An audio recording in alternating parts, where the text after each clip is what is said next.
Hello friends, எல்லாரும் எப்படி இருக்கீங்க? நம்ம இன்னைக்கு எதை பத்தி பேச போறோம்னா, நம்ம இந்த வருடத்தின் கடைசிக்கு நம்ம வந்துட்டோம். கரெக்டா பாத்தீங்கன்னா டிசம்பர் மந்த் எண்டுக்கு வந்துட்டோம்.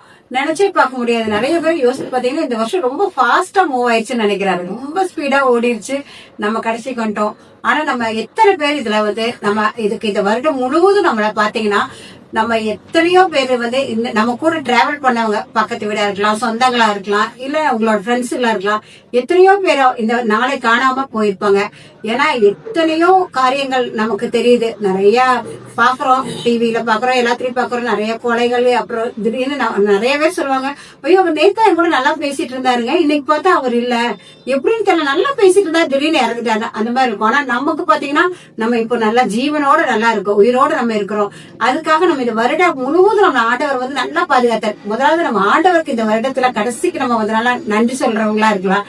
இன்னைக்கு நாம பேசுறதே நன்றி உள்ளவர்களாக இருங்க. ஃபர்ஸ்ட் நம்ம கடவுளுக்கு தான் நன்றி வருவங்களா இருக்கணும். நிறைய பேர் யோசித்து பாருங்க, இந்த வருடத்துல நமக்கு நிறைய வியாதி வந்திருக்கலாம், எத்தனையோ பிரச்சனைகள் வந்திருக்கலாம். எல்லாத்தையும் நம்ம ஃபேஸ் பண்ணி நம்ம ஜெயிச்சிட்டோம். நம்ம ஜெயிச்சிட்டோம், கடவுளோட கிருபைன்னு சொல்லலாம். அது மூலமா நம்ம ஜெயிச்சு நம்ம இன்னைக்கு உயிரோட இருக்கிறோம். அது மட்டும் இல்லாம நல்ல ஆரோக்கியமா பலத்தோட இருக்கிறோம். அதே மாதிரி நிறைய பேர் பாருங்க, ஐயோ நான் நினைச்சே பாக்கலங்க, நான் இந்த அளவுக்கு இவ்வளவு பெரிய ஒரு வீடை நான் கட்டுவேன் நினைச்சே பாக்கலங்க, என்கிட்ட ஒண்ணுமே இல்லை, எப்படி இது நடச்சுனே தெரியலங்க அப்படின்னு சொல்லி நிறைய பேர் சொல்லுவீங்க. வீடு கட்டினவங்க எல்லாருக்குமே பாத்தீங்கன்னா, ஐயோ இது எனக்கு ஒரு பெரிய அதிசயங்க அப்படின்னு நிறைய பேர் சொல்லுவீங்க. அதுக்கு நீங்க தேங்க்ஸ் சொல்லுவாங்களா இருங்க. நிறைய பேர் குழந்தை இல்லாம எத்தனையோ பேர் இருக்காங்க. ஆனா உங்களுக்கு குழந்தைகள் கிடைச்சிருக்கும், அதுக்கு நீங்க நன்றியா இருக்கிறீங்களா? எத்தனையோ காரியங்கள் நன்றி சொல்லணும்னு நம்ம நினைச்சோம்னா உண்மையாலுமே நிறைய காரியத்துக்கு சொல்லலாம். வேதத்துல ஒரு வசனம் கூட இருக்கு. அதாவது நிறைய பேர் ஆண்டவர்கிட்ட சுகத்தை பெற்றிருப்பாங்க, ஆனா நிறைய அதெல்லாம் மறந்துட்டு போயிடுவாங்க. ஒருத்தங்க மட்டும் ரிட்டர்ன் அதுக்கு நன்றி சொல்லுவாங்க. அப்ப ஆண்டவர் சொல்றாரு, ஐயோ நான் இவன் மேல ரொம்ப பிரியமா இருக்கிறேன். ஏன்னா நம்ம பெற்றுக்கொள்றது நிறைய பேர் நிறைய காரியங்கள் நமக்கு கிடைச்சிருக்கும். ஆனா அதுக்கு எல்லாருமே நம்ம திரும்ப நன்றியா இருக்கிறோமாங்கிறது கண்டிப்பா இந்த வருடத்தின் கடைசியில நம்ம யோசித்து பார்க்கணும். ஏன்னா நானே எனக்கு நான் ரொம்ப யோசித்து பார்த்தேன். நேற்று இரவு நான் ரொம்ப யோசித்து பார்த்தேன். ஏன்னா எல்லா காரியங்களும் எனக்கு கிடைக்கும் போது அது ஒரு ஈஸியா தான் இருந்துச்சு. ஆனா எனக்கு எப்போ எனக்கு ஹார்ட் அட்டாக் ரொம்ப சிவியரா டாக்டர்ஸே சொல்லிட்டாங்க இவங்க இறந்துருவாங்கன்னு. அப்படி இருக்கும்போது எனக்கு அந்த நேரத்துல எனக்கு திரும்ப எனக்கு உயிர் வந்தது. அது இல்லாம நல்லா சொல்ல போனா அந்த ஹார்ட் அட்டாக் வந்த நேரத்துல பெயின் நிறைய இருந்துச்சுங்கிறத விட ஒரு கட்டத்துல எல்லாமே எனக்கு என்னை சுத்தி சரௌண்டிங்ல என்ன நடக்குதுங்கிறது எனக்கு ஒண்ணுமே தெரியல.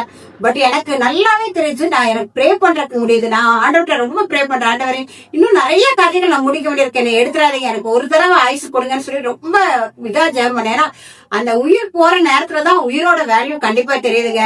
அந்த உயிர் போற மாதிரி வியாதி உள்ளவங்களுக்கு நிறைய பேரை போய் நீங்க கேட்டு பாருங்களா, வியாதியில ரொம்ப சாகர கண்டிஷனுக்கு அந்த நேரத்துல மட்டும் அவங்களுக்கு உயிர் கிடைச்சிச்சு வைங்களா, ஐயோ உலகத்துல வேற எதுவுமே தேவையில்லைங்கிறது அன்னைக்கு தான் புரியும். ஏன்னா அது ரொம்ப ஒரு மஸ்ட். ஏன்னா நான் ஹார்ட் அட்டாக் முடிச்சு நான் வீட்டுக்கு வந்தோடனே நான் யோசிச்சு பாக்குறேன், எல்லாம் இருக்கு, எனக்கு வீடு இருக்கு, நல்லா ட்ரெஸ்ஸஸ் எல்லாமே ரொம்ப ஆசைப்பட்டது எல்லாமே இருக்கு. பட் அதை அனுபவிக்கிறதுக்கு நான் இருந்திருக்கணும். நான் இல்லைன்னா இதெல்லாம் நான் எப்படி அனுபவிச்சிருப்பேன் நான் நினைச்சேங்க. அது என்னோட நல்லா சொல்ல போனா அது உணர்ந்து நான் உங்களுக்கு சொல்றேன்.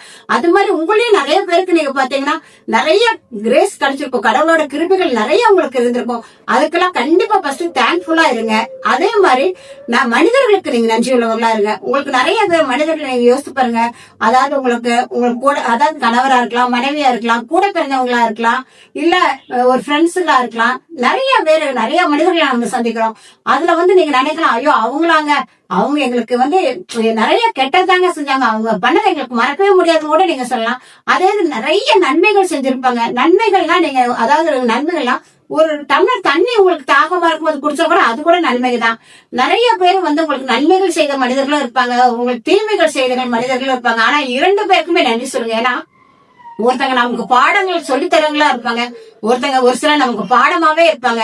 நிறைய பேர் நம்ம அவமானப்படுத்திருக்காங்க, வெக்கப்படுத்திருக்காங்க, அதை நீங்க சொல்லாதீங்க. ஏன்னா எத்தனை பேர் நம்ம அவமானப்படுத்துறாங்களோ வெக்கப்படுத்துறாங்களோ அதுதாங்க நமக்கு எந்திரிச்சு நிக்கிறதுக்கு ஒரு பலனே கொடுக்குது. ஐயோ இவங்க முன்னாடி நம்ம ஜெயிச்சணும், இவங்க நம்ம இவ்வளவு கேவலப்படுத்துறாங்க, இவங்களுக்கு முன்னாடி நம்ம நல்லபடியா எழுந்து நல்ல ஒரு உயர்ந்த இடத்துக்கு வரணுங்கிறதுக்கு அதுக்கும் அவங்க பாடமா தானே இருக்கிறாங்க.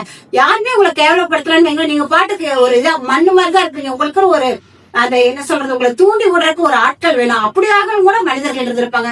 உதவிகளாக நிறைய இருந்திருப்பாங்க. ஒண்ணுமில்ல உங்களுக்கு ஒருவேளை நீங்க உண்மையில ஹாஸ்பிட்டல் இருந்தீங்கன்னா உங்களுக்கு கூட ஒரு துணைக்கு ஒரு ஆள் இருந்தா கூட அது கூட ஒரு பெரிய ஹெல்ப் தான். அப்படி நிறைய மனிதர்கள் உங்களுக்கு நன்மை செய்திருப்பாங்க.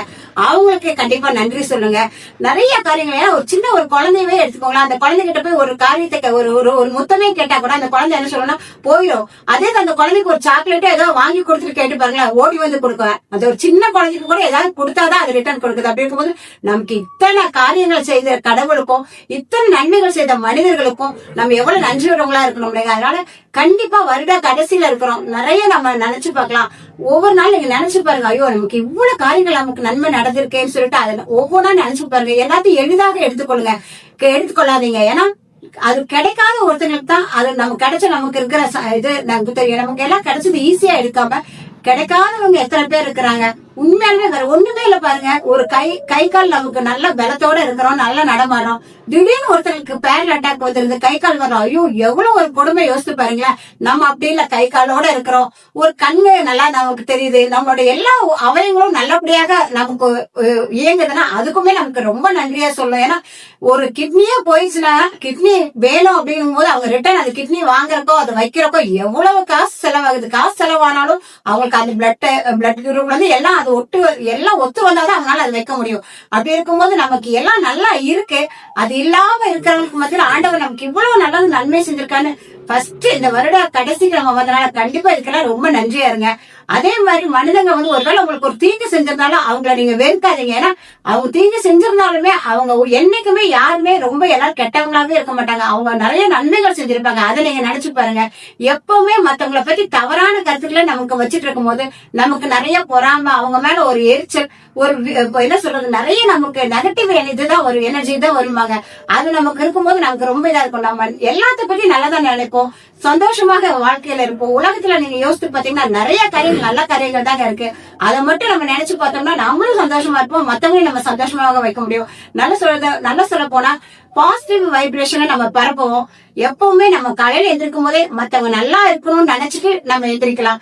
மத்தவங்களை பத்தி நினைக்கும் போது அவங்களை ஆசீர்வதிக்கிறவங்களாவே நம்ம இருக்கலாம். கெட்டவங்க அப்படிங்கும் போது பாத்தீங்கன்னா நிறைய நமக்கு தான் அதுல கெடுத்துல நிறைய இஷ்யூ ஆகும்.